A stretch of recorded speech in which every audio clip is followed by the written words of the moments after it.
C'est ce soir l'histoire de l'Église. Nous avons vu la dernière fois l'expansion missionnaire catholique à la fin du XVIe siècle, qui est un siècle où, en raison des grandes découvertes, les Européens commencent à croire que leur système culturel est le seul valable. Et finalement, cette expansion missionnaire catholique qui suit les grandes découvertes est, on pourrait dire, une amorce du colonialisme qui marquera les XVIIIe et surtout XIXe siècles. Il y a donc un complexe de supériorité, pourrait-on dire, qui naît en Occident à partir de ce moment-là et qui coïncide avec le début de l'âge missionnaire. C'est éminemment dommage parce que dans notre siècle, finalement, l'élan missionnaire va être assimilé avec le colonialisme politique des puissances occidentales. Maintenant, il faut aussi reconnaître que cet élan missionnaire a été une reprise, en quelque sorte, de ce qui avait été stoppé au XIIe siècle, l'élan missionnaire qui s'était borné à l'Europe, et par conséquent, maintenant, le christianisme reprend une marche en avant qui avait été notamment bloquée terriblement par l'islam. Donc nous avons vu pour le XVIe siècle, dans un premier temps, la réforme, dans un deuxième temps, la contre-réforme, et nous voyons maintenant une troisième grande tête de chapitre, la lutte entre le protestantisme et le catholicisme, ou si vous le voulez, les guerres de religion. Car la contre-réforme catholique ne sera pas seulement effectuée par des armes spirituelles, mais aussi par des armes tout court. Il y a, pour ce faire, au moment de la contre-réforme catholique, un certain nombre de papes dynamiques qui remplacent les papes un peu indolents qui avaient marqué la première partie du siècle et qui n'avaient pas su comment endiguer justement le mouvement de la réforme. Les papes de la deuxième partie du siècle vont être des hommes énergiques qui vont être entièrement consacrés à extirper l'hérésie. Ce sont des hommes énergiques, souvent austères, aussi souvent à l'encontre de leurs prédécesseurs, et qui vont donc mener de front ces deux combats, le combat à la fois par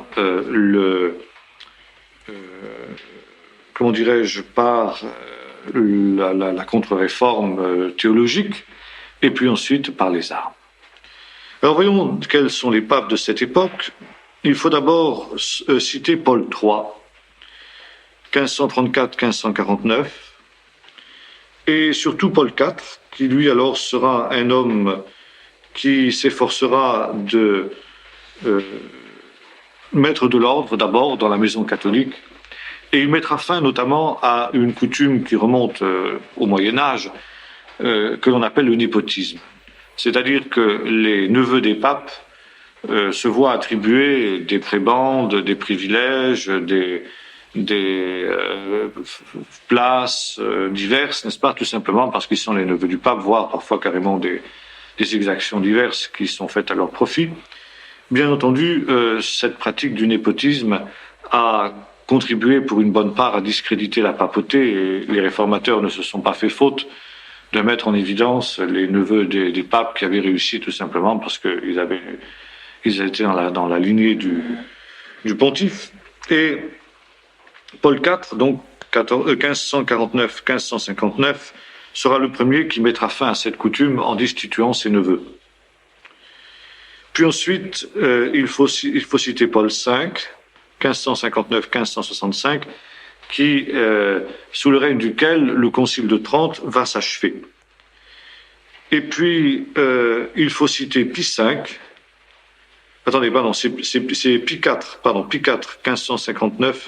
1559-1565.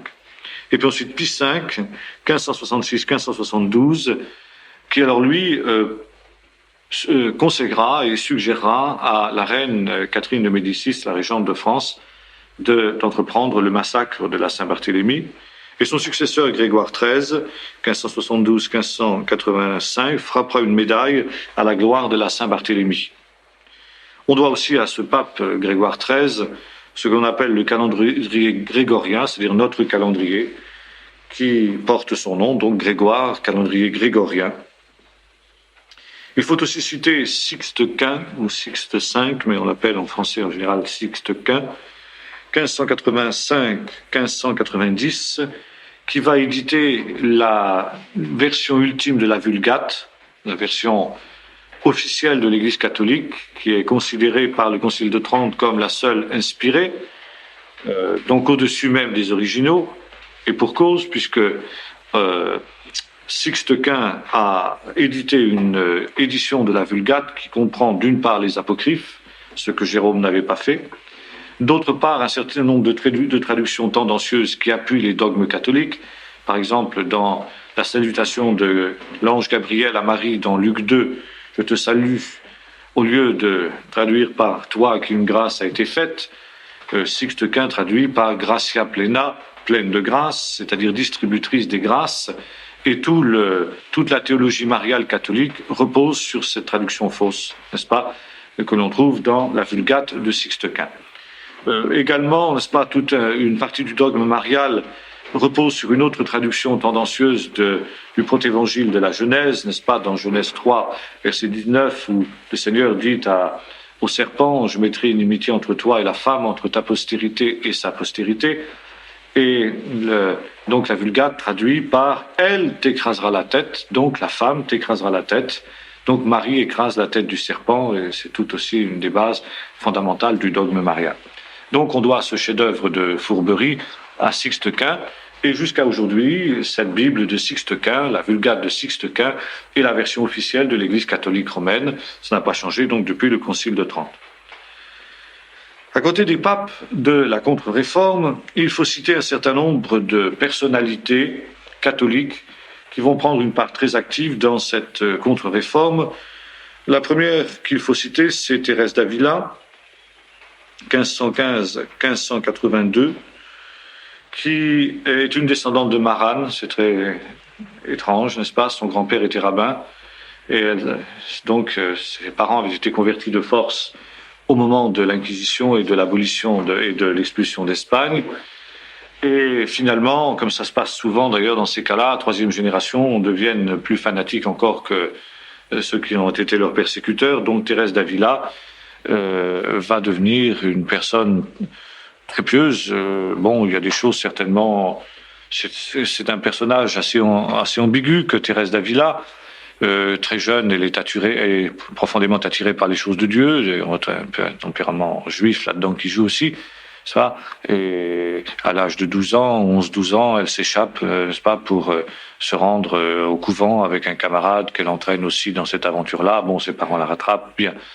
Et puis, quand elle a quelques années plus tard, n'est-ce pas, une vingtaine d'années, elle entre au couvent du Carmel et elle devient tout de suite une personne des plus ailées, une des religieuses les plus ailées. Et alors, Thérèse va surtout se consacrer au développement de la mystique. Et c'est très intéressant de noter que, par le plus grand des hasards, n'est-ce pas, cette personne est une descendante de juifs, n'est-ce pas? Or, on sait que une des grandes contributions, n'est-ce pas, du judaïsme espagnol à l'histoire du judaïsme, c'est justement le développement de la mystique par la Kabbale.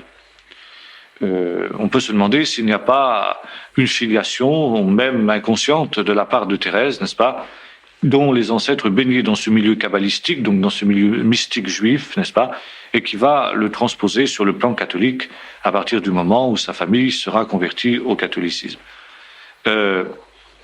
Bon, il y a certainement une piété et un amour sincère du Seigneur de la part de Thérèse, ça c'est absolument indiscutable. Bon, on est aussi en Espagne, l'Espagne de la Reconquista, dans lequel le catholicisme se confond avec nationalisme, donc c'est son horizon n'est que celui-là, si l'on peut dire, hein. Et Thérèse va aussi non seulement donc avoir cette communion avec Dieu et qui semble avoir été réelle. On dit que c'était une personne très gaie, très enjouée, pas du tout la carmélite qu'on imagine d'habitude, pétrie en dévotion, comme on le dit familièrement, n'est-ce pas? Mais précisément, elle va réformer l'ordre des carmélites. Et cet ordre réformé par Thérèse va constituer un des fers de lance aussi de la contre-réforme un peu partout en Europe. Un autre mystique espagnol de la même époque, d'ailleurs qui était en contact étroit avec Thérèse d'Avila, c'est celui qu'on appelle Saint Jean de la Croix, 1542-1591. Il semblerait que lui aussi avait des ascendances juives, ce qui n'est pas pour étonner dans la mesure où presque tous les Espagnols à cette époque-là avaient des ascendances juives, plus ou moins nettes. Et lui aussi va être un mystique à la manière de Thérèse d'Avila. Et il va rejoindre cette dernière dans son effort. Bon, un troisième personnage que nous avons déjà rencontré, n'est-ce pas, en Espagne à cette période-là, un des agents les plus actifs de la contre-réforme, c'est Ignace de Loyola, qui lui donc était un soldat, comme nous l'avons vu, qui blessé dans une bataille, finalement, fait un vœu que s'il s'en sort, si le Seigneur le guérit de ses blessures, eh bien, il lui consacrera le reste de sa vie, et qui fonde donc, comme nous l'avons vu, l'ordre des Jésuites, qui est un véritable dressage de la volonté humaine. À la mort d'Ignace, la compagnie de Jésus a 1000 membres. 50 ans après sa mort, il y en a 13 000. C'est dire que l'ordre des Jésuites a connu un succès extraordinaire. Il faut citer également, parmi les personnalités catholiques importantes de cette époque, Charles Borromée, qui était archevêque de Milan, 1538-1584, qui alors, lui, a donné au catholicisme une dimension qu'il n'avait plus et que, précisément, lui avait fait beaucoup de tort au moment de la Réforme, une dimension humaine. C'était un homme très, très humain, d'après ce que l'on dit, c'est pas un homme qui avait une dimension de cœur qu'on trouvait très rarement chez les prélats catholiques de cette époque, et qui a contribué à redonner donc au catholicisme un visage humain qu'il avait perdu. Maintenant, il faut citer aussi un autre prélat important, c'est le cardinal Bellarmine, 1548-1621, qui alors, lui, était au contraire un polémiste. Il a écrit un ouvrage de polémique antiprotestante, qui est d'ailleurs l'ouvrage de base de la polémique antiprotestante en milieu catholique jusqu'à nos jours. Voyez-vous que les choses ne changent pas beaucoup là-bas dans ces milieux. Et notamment, à la fin de son ouvrage, le cardinal Bellarmine déclarait que les pouvoirs publics, l'Église catholique, devaient employer la persécution violente pour faire entrer les opiniâtres, les récalcitrants, dans le droit chemin.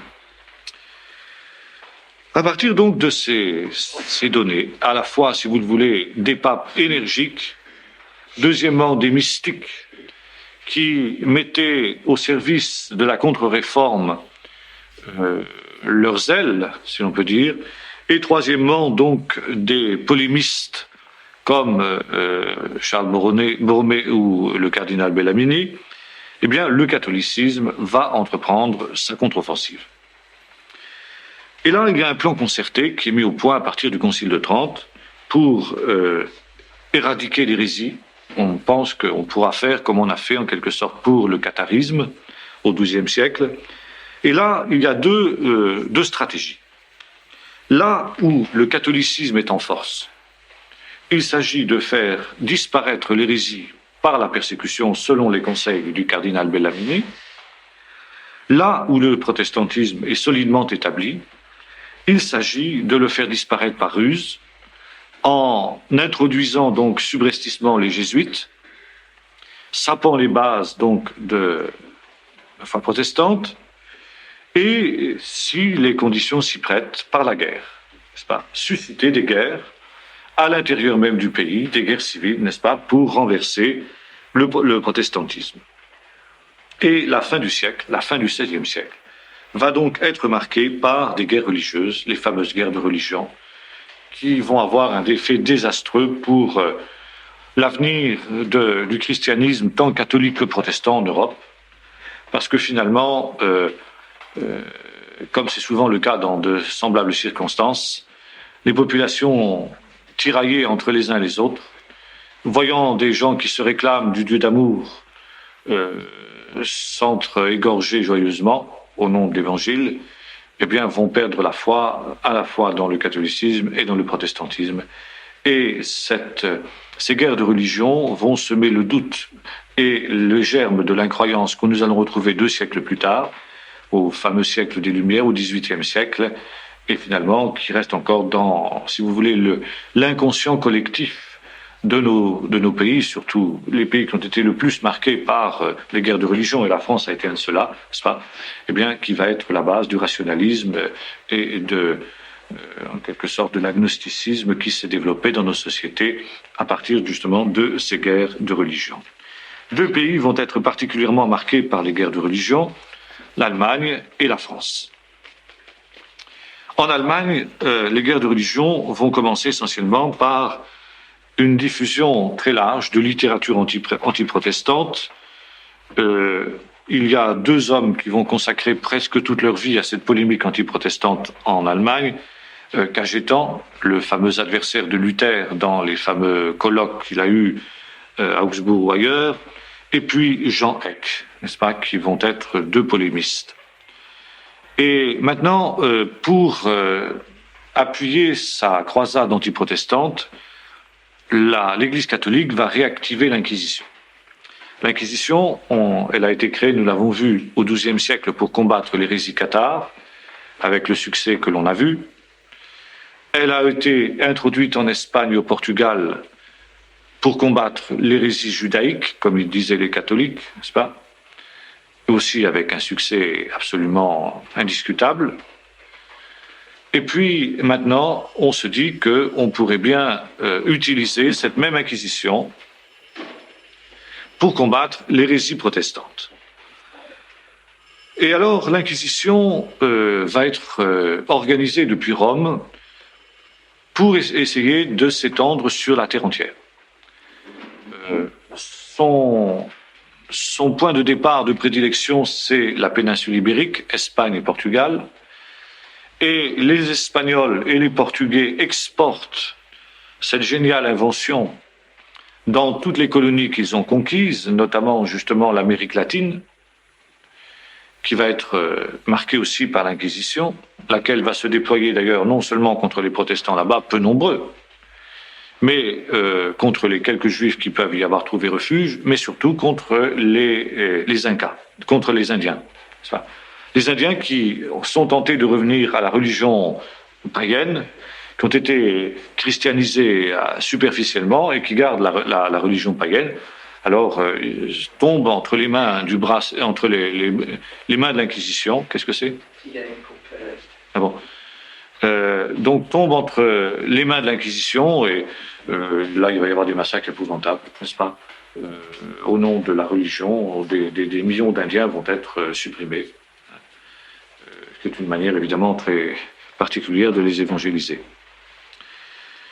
L'Inquisition tend à être, depuis cet endroit, l'Inquisition va se répandre aussi en Italie, bien sûr. D'ailleurs,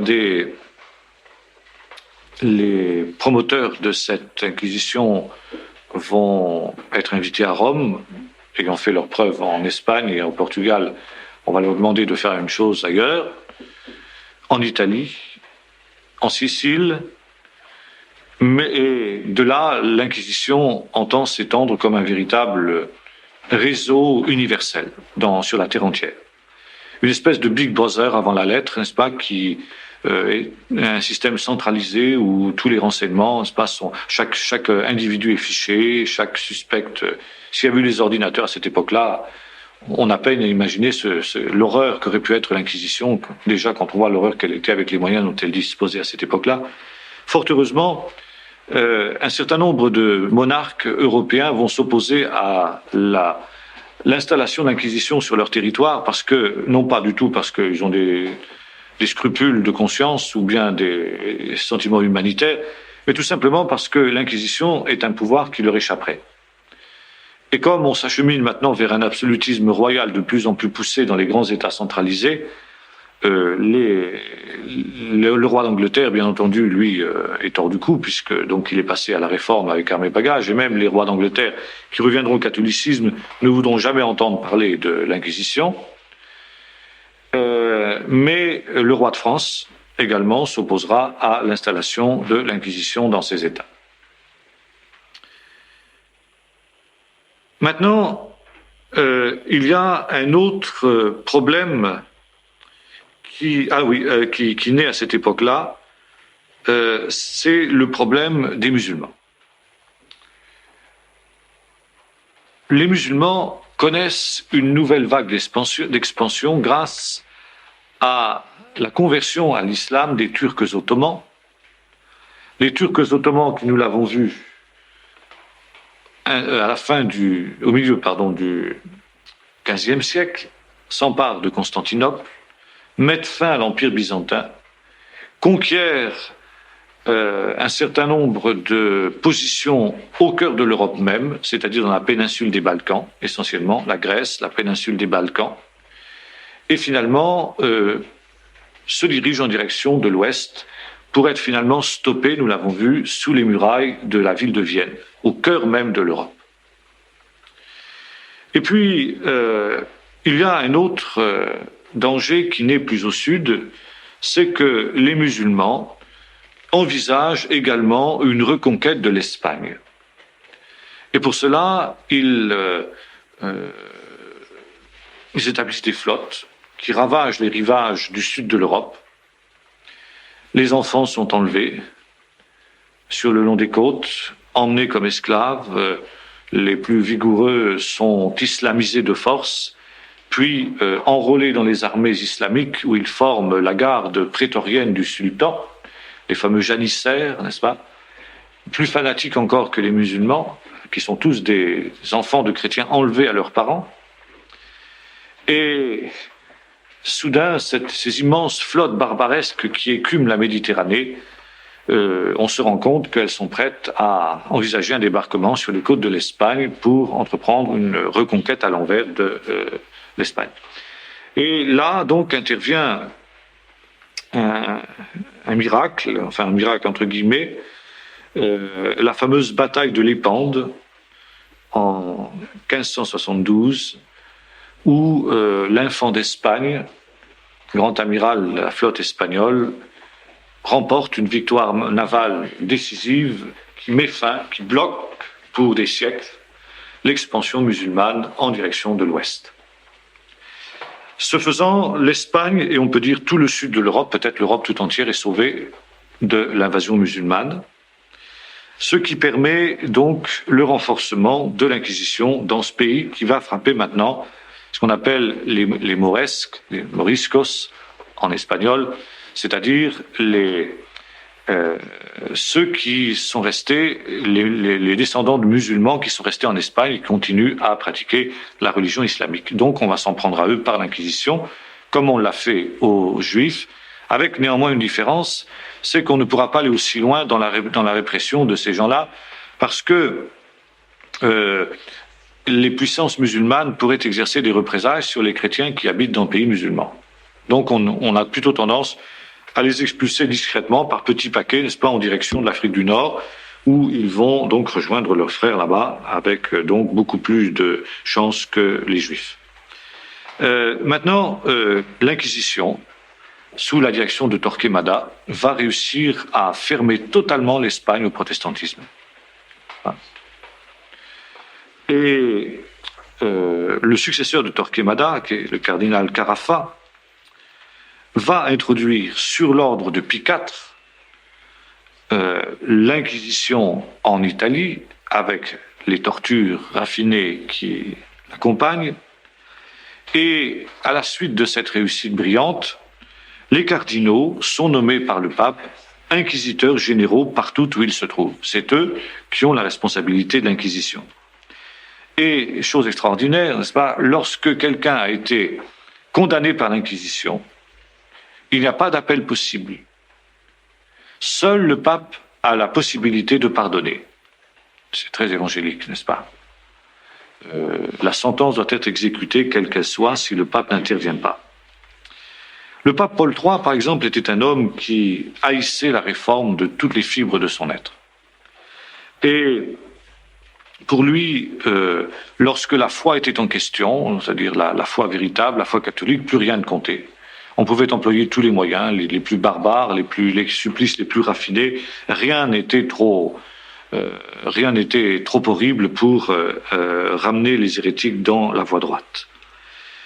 Cette rigueur de l'Inquisition devait s'exercer également sur les grands personnages. Le fait que vous soyez noble ne vous mettez en aucune manière à l'abri des foudres de l'Inquisition. Nous avons vu ce qui s'était passé pour la malheureuse fille d'Isabelle et de Ferdinand d'Espagne, la fameuse Jeanne la Folle, Juana la Loca, qui avait été enfermée et qu'on avait fait passer pour folle, qu'on avait d'ailleurs fini par rendre folle, vraisemblablement, à la fin de sa vie quand même, la pauvre, tout simplement parce qu'elle avait cru en l'Évangile, elle s'était convertie au calvinisme. Et puis, il ne devait y avoir aucune tolérance pour les protestants. La tolérance était quelque chose qui était à bannir absolument. Alors, l'Inquisition fabrique des procès truqués.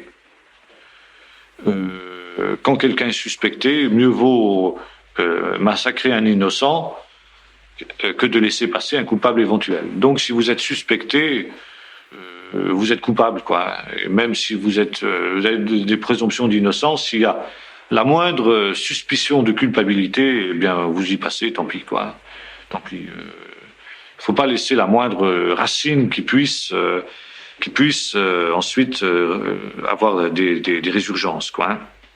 Alors, les jésuites vont se joindre aux dominicains pour exercer justement les fonctions d'inquisiteurs. Nous avons vu que, en principe, c'était les dominicains qui étaient les maîtres de l'Inquisition, mais les jésuites vont les rejoindre avec une force redoublée.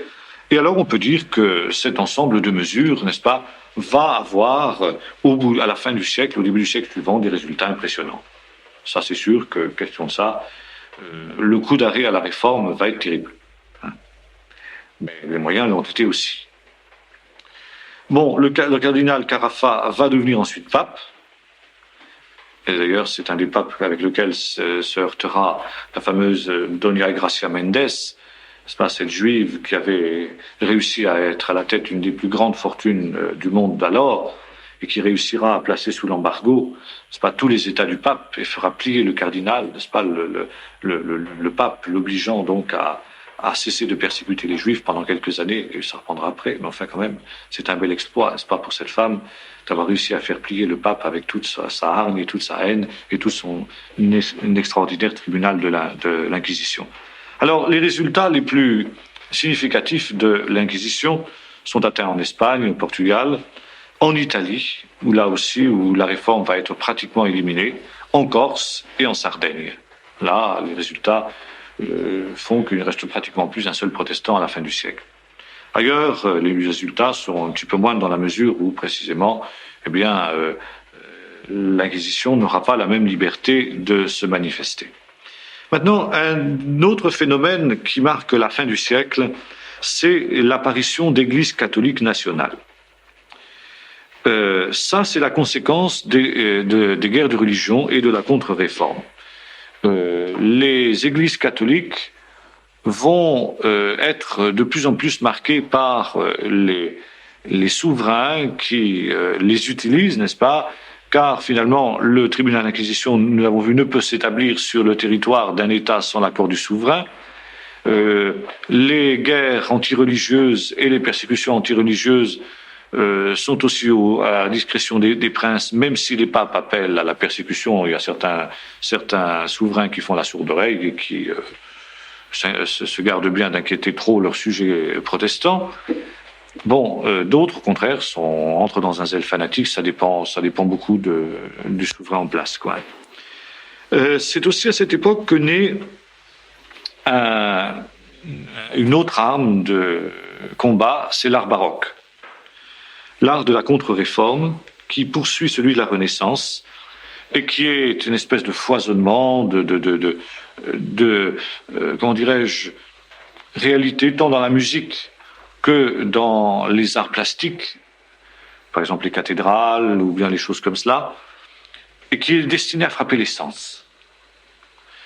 La pompe, la majesté, n'est-ce pas, le sentiment de puissance, il s'agit de donner l'idée de l'Église catholique que l'on a affaire à une puissance majestueuse, irréversible et que rien ne peut ébranler, n'est-ce pas?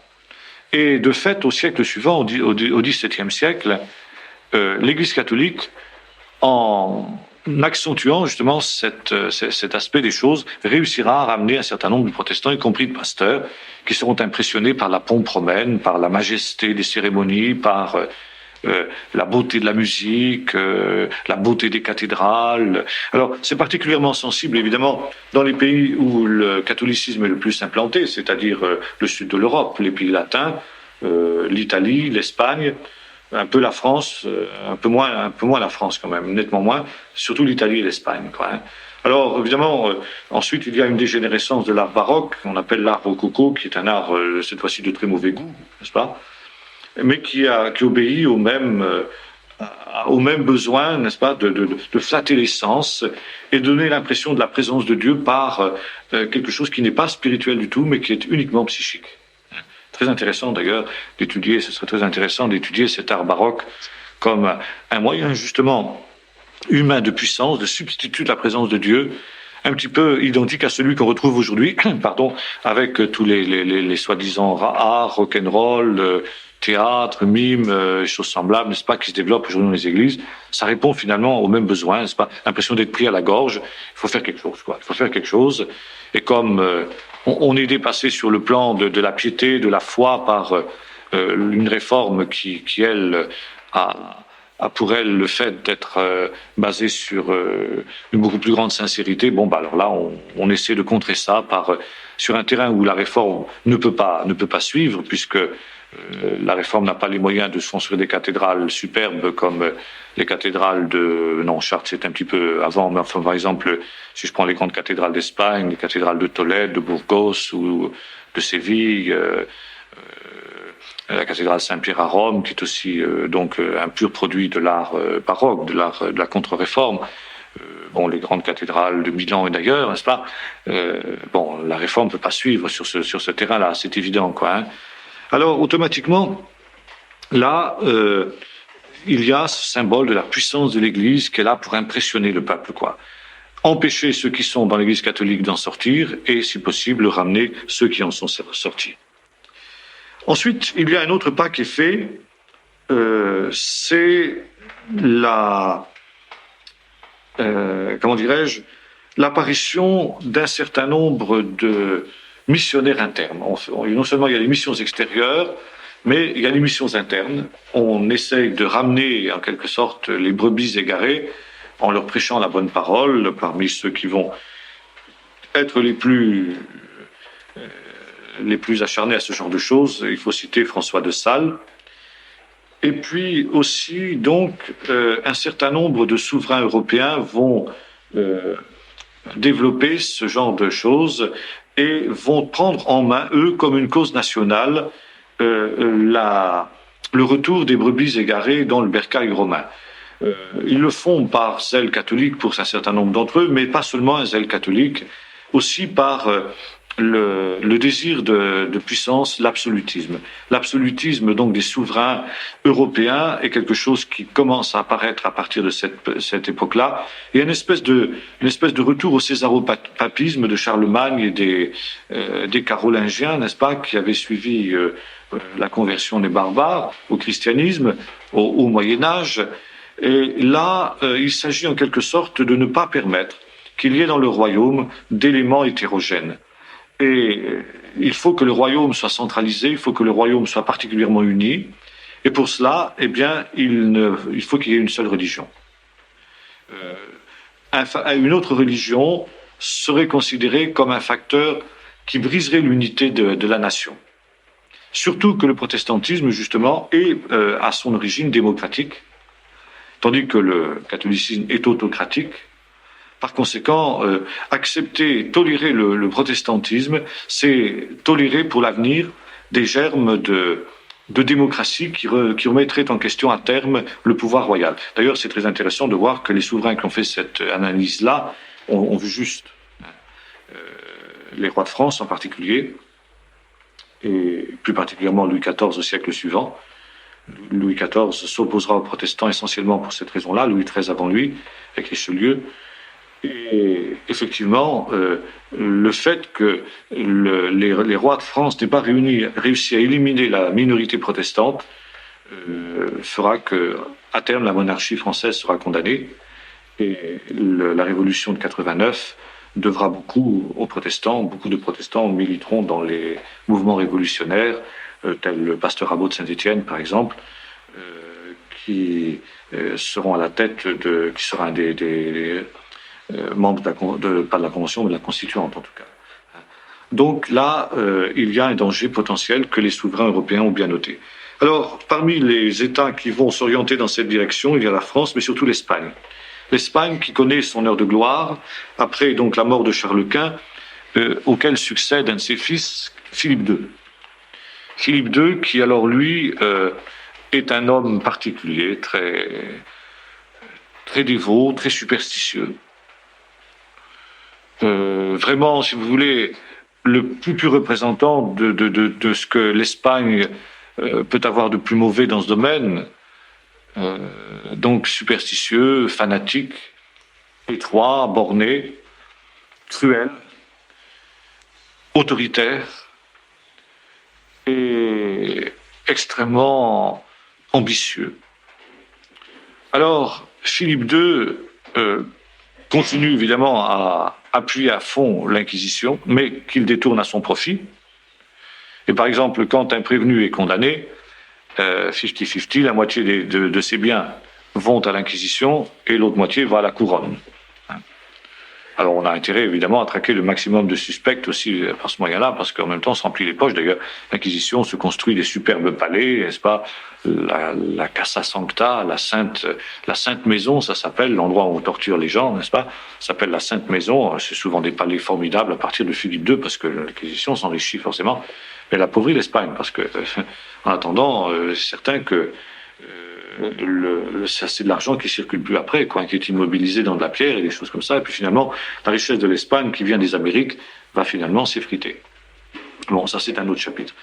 Philippe II fait la guerre, évidemment, comme tous les rois de cette époque-là, et notamment, nous aurons l'occasion de le voir, il aura des ennuis énormes dans ces provinces du Nord, car l'Espagne, à ce moment-là, contrôle, outre certaines possessions en Italie, contrôle aussi les Pays-Bas.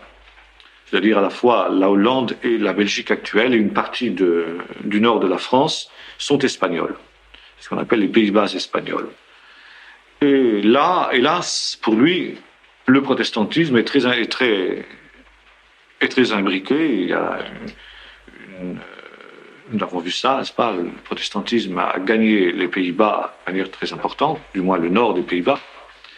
Et Philippe II, donc, se doit d'écraser cette révolte à la fois politique et religieuse, parce que là aussi, forcément, il y a, finalement, la persécution religieuse va entraîner une révolte politique. Et ça va tourner au détriment de l'Espagne. Donc Philippe II entreprend des campagnes pour réduire les protestants des Flandres et des Pays-Bas. Et notamment, il rencontre les coalisés dans la ville de Saint-Quentin. Et là, il fait un vœu. Il dit, Seigneur, tu vois, je suis le champion de ta cause, je suis le champion du catholicisme. Si tu me donnes la victoire, eh bien, je fais le vœu que je construirai à Saint-Quentin un monument qui sera à nul autre pareil. Bon, il a la victoire. Je ne sais pas si c'est à cause de la prière et du vœu qu'il a fait au Seigneur, j'en doute, mais plutôt parce qu'il avait l'avantage sur le plan des armes, c'est évident. Les coalisés ne faisaient pas le poids en face de la première armée du monde, qui était l'armée espagnole à cette période-là. Et alors, il donne suite à son vœu, et il construit donc, au sud de Madrid, un palais extraordinaire qui s'appelle l'Escurial, et qui est dédié à Saint-Quentin. Il a la forme d'un gril, parce que Saint-Quentin a été martyrisé sur un gril, il a été grillé vif sur un gril. Alors, le palais de l'Escurial, n'est-ce pas, a la forme d'un gril. C'est vraiment le caractère morbide du catholicisme espagnol. Et là, Philippe II se considère comme une espèce de roi moine il vit comme un moine dans une cellule, il se flagelle, etc. Et en même temps, c'est un homme assez étrange. Il est doué d'une cruauté absolument hors du commun. Et non seulement il torture lui-même les prisonniers, mais il s'amuse même, c'est son passe-temps. Quand il a rien à faire, il y a certains qui jouent aux échecs, il y en a certains qui... Lui, il s'amuse à torturer des chats. Il a des chats comme ça, et il les torture à mort. Un fou, quoi, complètement détraqué. Voilà.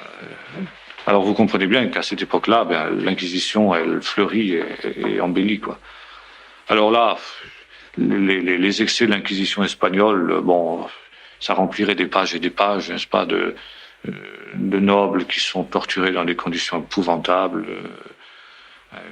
les tortures les plus communes, c'est de faire avaler, n'est-ce pas, aux prévenus une espèce d'étoffe rugueuse, n'est-ce pas, de crin, avec des espèces de barbe comme ça. Et puis ensuite, on la fait boire, quoi. Alors le linge s'imprègne et gonfle, n'est-ce pas? Puis on tire tout d'un coup sec, et puis tout le tube digestif vient avec, quoi. Voilà, c'était le genre. La personne meurt ensuite, bien entendu, dans d'affreuses souffrances, vous pouvez imaginer, quoi. Voilà, le genre, le bonhomme qui torturait les chats avait imaginé ce genre de choses, quoi. Le roi d'Espagne. Ce roi d'Espagne, donc, avait voulu réduire l'hérésie en Angleterre. Il avait constitué pour cela, vous le savez, une flotte formidable, l'invincible Armada, laquelle Armada, nous l'avons vu quand nous avons étudié l'histoire de l'Angleterre, n'est-ce pas, a été détruite par une tempête miraculeuse à la suite de la prière des chrétiens d'Angleterre qui avaient demandé au Seigneur d'intervenir et d'arrêter cette... Alors ça a été un coup terrible pour Philippe II, et la destruction de l'invincible Armada a marqué le début du déclin de l'Espagne. L'Espagne ne se remettra jamais de ce coup-là, et petit à petit, l'Espagne va sombrer dans le marasme, dans la décadence, et puis ne sera plus jamais une puissance qui comptera en Europe et dans le monde. Finalement, à l'époque de Charles Quint et de Philippe II, l'Espagne était le pays sur lequel le soleil ne se couchait pas. L'empire espagnol était un empire sur lequel le soleil ne se couchait pas. Il y avait des possessions dans le monde entier. Et puis, bon, ça va durer encore quelques siècles, mais le ver est dans le fruit. Et déjà, n'est-ce pas, les colonies ne profiteront plus à la mère patrie, n'est-ce pas, parce que la mère patrie est tellement endettée que finalement toutes les richesses qui viennent des Amériques vont servir à combler les trous, quoi. Donc, si vous voulez, voilà en ce qui concerne les églises nationales. Et alors là, interviennent carrément les guerres religieuses proprement dites. Elles commencent avec le prédécesseur de Philippe II, Charles Quint, qui, nous l'avons vu, attaque la Ligue protestante dès qu'il peut le faire, grâce à la trahison du grand électeur de Saxe, Maurice de Saxe, qui trahit ses frères, et qui finit d'ailleurs par trahir l'empereur à son tour. Voyez-vous, quand on s'allie avec des traîtres, il faut faire attention parce qu'on risque d'être trahi soi-même.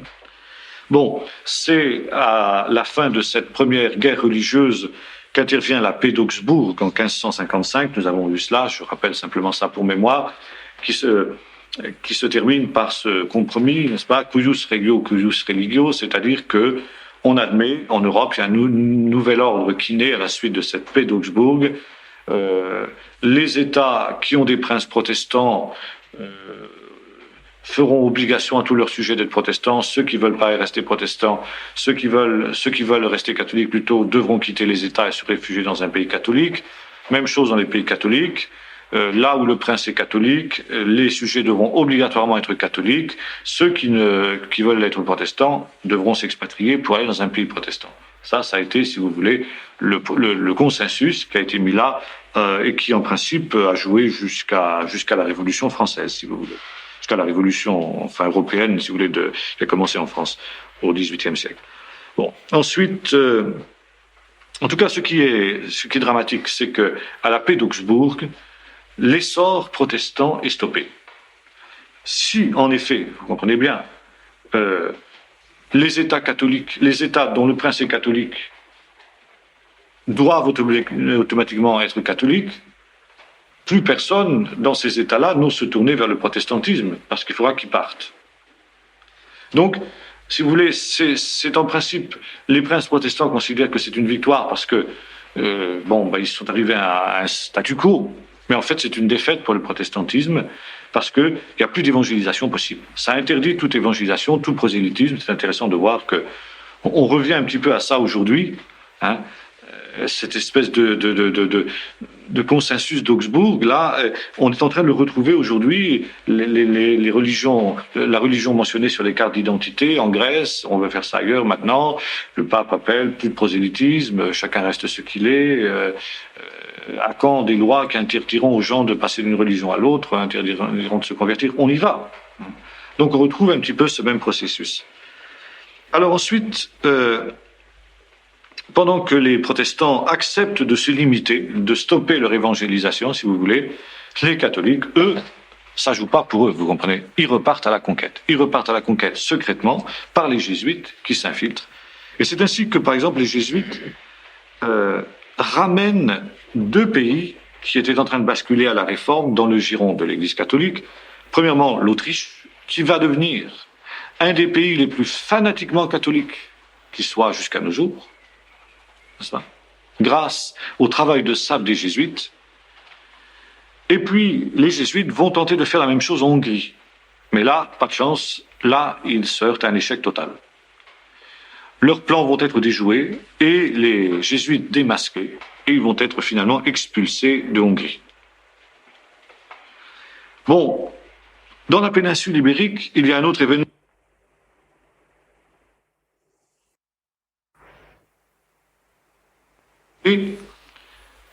C'est que Philippe II conquiert le Portugal et toutes les colonies portugaises, et il va être le pire ennemi du protestantisme pendant ces 40 ans de règne. L'Inquisition, nous avons vu, met l'Espagne à feu et à sang. Et non seulement l'Espagne, mais toutes les possessions espagnoles. Et là, il nous faut parler justement de la guerre des gueux, qui justement va avoir lieu dans les Flandres, dans les Pays-Bas espagnols. Finalement, par la force des choses, les Pays-Bas ont acquis une espèce d'autonomie. Et donc, si vous voulez, le nationalisme des Pays-Bas trouve aussi un autre élément dans le protestantisme. S'affirmer protestant, c'est aussi une manière de s'affirmer contre l'Espagne catholique. Et alors, si vous voulez, la guerre qui va éclater alors sera à la fois une guerre politique et religieuse. Ce sera une guerre pour la liberté de religion et ce sera aussi une guerre pour l'indépendance nationale. C'est ce qu'on appelle la guerre des gueux. Les gueux, parce que c'est le petit peuple poussé à bout par les persécutions abominables du duc d'Albe, envoyé par Philippe II, qui a le même tempérament que son roi, c'est pas peu dire. Un bonhomme qui s'amuse à torturer, qui s'amuse à brûler, qui s'amuse à massacrer tous les protestants, jeunes et vieux, hommes, femmes, enfants, vieillards, n'est-ce pas? Des jeunes enfants sont massacrés dans des conditions atroces. Les femmes sont enterrées vivantes.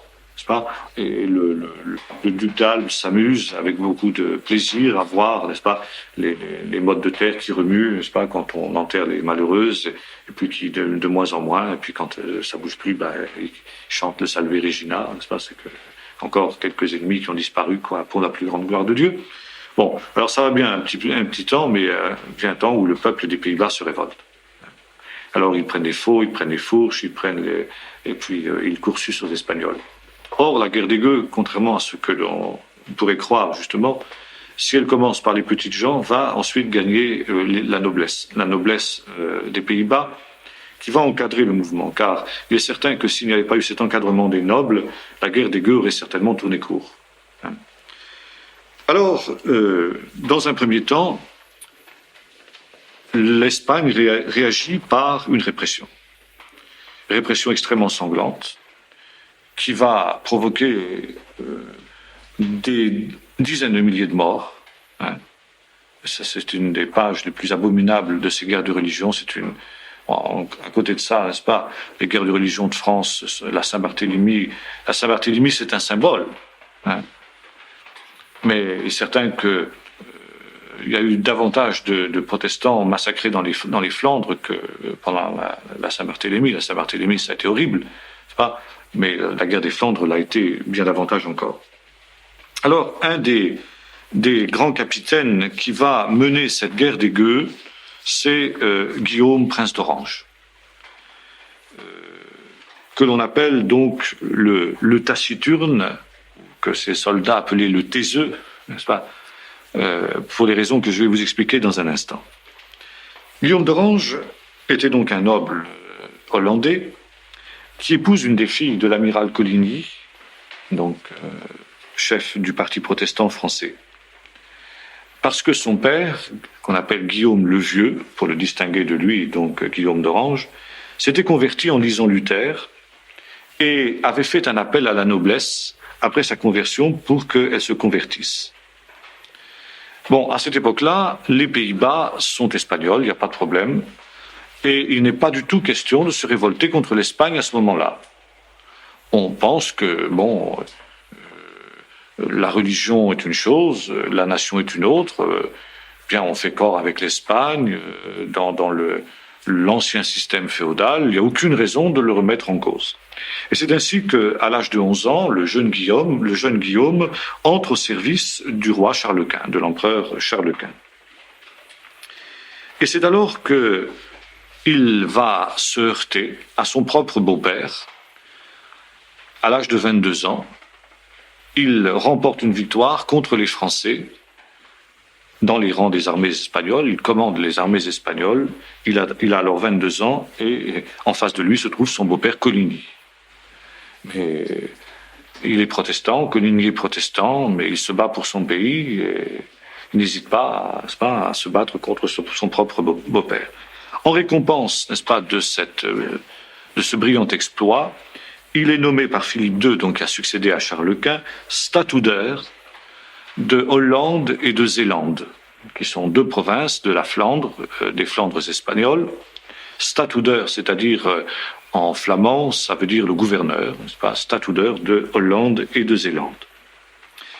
Et c'est à ce moment-là qu'il fait une véritable rencontre avec Dieu. Juste maintenant, il était comme ça, protestant, on dirait par filiation, mais là, il fait une rencontre décisive, il se convertit en France, lors d'une partie de chasse à Vincennes, dans des circonstances qui sont mal élucidées, une espèce de conversion brutale comme ça, où soudain il est saisi par le sentiment de la présence de Dieu, sentiment de son péché, conviction de péché qui le saisit, et puis soudain, n'est-ce pas, le sentiment que le Seigneur lui pardonne, met sa foi en Jésus-Christ et puis il est sauvé. Et quelques jours plus tard, dans une autre partie de chasse, il s'entretient avec le roi de France, Henri II, à cette époque-là. Et Philippe II, qui a une entière confiance en lui, n'aurait-il pas, pardon, Henri II a une entière confiance en lui, pourquoi ne l'aurait-il pas, puisqu'il a combattu à fond pour son pays, pour l'Espagne, donc il lui fait cette confidence qu'il y a un accord secret entre lui, le roi de France, et Philippe II d'Espagne. Ils ont décidé d'extirper par la force l'hérésie de leurs États. Alors là, un coup terrible pour Guillaume d'Orange. Et c'est là que Guillaume d'Orange a la sagesse de ne rien dire. Il ne répond pas. Il n'essaie même pas de plaider la cause des autres protestants. Et de là vient son nom, le taciturne. C'est pas celui qui a su se contrôler, n'est-ce pas? Il a eu suffisamment de maîtrise de soi pour ne pas dévoiler ses sentiments vis-à-vis de ceux qui, maintenant, lui apparaissaient comme ses ennemis, parce que dans son cœur, il avait choisi quoi? Personne ne savait sa conversion, personne ne savait les décisions qu'il avait prises de défendre à fond ses coreligionnaires. Mais au moment où il reçoit cette confidence de Henri II, il décide de lever une armée pour s'opposer, donc, et pour délivrer les protestants qui sont dans la Flandre, quoi. Il décide d'intervenir, et à partir de cette fameuse conversation, il dira plus tard: je décidais dans mon cœur d'éliminer de mon pays cette vermine espagnole. Voilà ses propres termes. Alors, effectivement, le plan qui avait été imaginé par les deux rois s'accomplit, et dans les jours qui suivent, Philippe II envoie des inquisiteurs pour établir l'inquisition en Hollande. Alors, c'est le début de la révolte. Les gueux se soulèvent, encadrés par Guillaume d'Orange qui prend leur tête, et c'est alors que le duc d'Albe comprend qu'il a affaire à une véritable rébellion. Il demande des renforts à Philippe II, qui lui envoie 14 000 soldats. En 3 mois, la soldatesque espagnole lâchée sur la Hollande fait exécuter 1800 opposants, qui vont devenir 18 000 dans les 2 ans qui vont suivre. 18 000 morts. Parmi eux, quelques membres de la noblesse espagnole, de la hollandaise, notamment le comte d'Egmont, qui a inspiré bien des drames à Shakespeare, à Shakespeare et puis à des musiciens comme Beethoven, etc. L'épopée du comte d'Egmont, c'est un des grands drames classiques, n'est-ce pas, de la culture européenne. Et c'est alors que la guerre va prendre un autre tour. Et notamment, il y a un tournant de cette guerre pendant l'hiver qui suit, en 1581, où la flotte espagnole va se trouver prise dans les glaces, au mouillage donc dans la Hollande. Un hiver particulièrement sévère, et la mer est prise par les glaces, et les vaisseaux espagnols vont se trouver immobilisés. Et les gueux, commandés par Guillaume d'Orange, vont monter à l'assaut, à l'abordage des bateaux, à pied sec. Et les bateaux sont immobilisés, ils ne peuvent pas bouger sur les glaces. Ils vont incendier les bateaux, et donc ça c'est le coup de grâce, n'est-ce pas, de l'emprise espagnole, qui est obligée de capituler et de reconnaître en 1581, quelques mois plus tard, l'indépendance des provinces unies.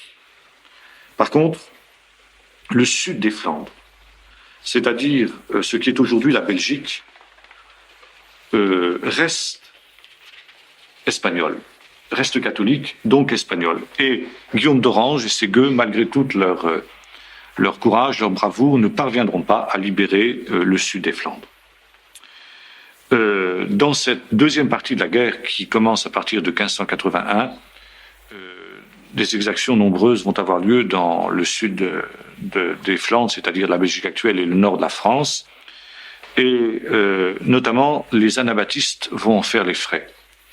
Par exemple, dans la région de Valenciennes, de nombreux anabaptistes vont être exécutés, dont leur chef Guy de Briss, dans cette fameuse affaire. Finalement, il faudra attendre quelques années plus tard, 1584, pour que soit signée la paix d'Orstrecht, où le protestantisme est reconnu officiellement comme religion officielle du pays. Pendant ce temps-là, la guerre religieuse aussi fait rage en Grande-Bretagne, dans les îles britanniques. Ça, nous en avons déjà parlé, j'y reviens simplement pour mémoire. Entre les deux cousines, Élisabeth d'Angleterre, qui persécute à mort les catholiques, et puis Marie Stuart, dont la vie dissolue a amené les foudres du grand réformateur écossais John Knox, et qui, elle, est fanatiquement catholique et traque les protestants. Finalement, cette reine qui affirmait « je crains plus les prières de John Knox que toutes les armées d'Angleterre », va faire l'unanimité contre elle, d'abord parce qu'il y a les prières de John Knox, essentiellement à cause de cela, je le pense. Deuxièmement, parce que elle vit tellement une vie dissolue que elle s'est complètement discréditée aux yeux des Écossais, tant et si bien que Marie Stuart va être contrainte, poussée à l'abdication. Et alors là, elle fait l'erreur d'aller se réfugier en Angleterre. Comptant sur les liens du sang qui l'unissent à Élisabeth, c'est oublier que rancune de femme, c'est l'une des choses les plus terribles qui soient. Et Élisabeth, dès qu'elle voit arriver Marie Stuart, lui fait mettre la main au collet et jeter en prison dans la sinistre tour de Londres, où elle va rester croupir dans cette prison pendant 18 ans. Et au bout de 18 ans, Élisabeth, qui, comme la mule du pape, n'a pas pardonné, eh bien, lui fait couper la tête donc en 1587. Bon, nous avons parlé de l'Invincible Armada. Maintenant, justement, il va nous falloir arriver en France. En France, où règne le successeur de François Ier, qui est mort, et qui se nomme Henri II. Et précisément, Henri II a épousé en premières noces Marie Stuart.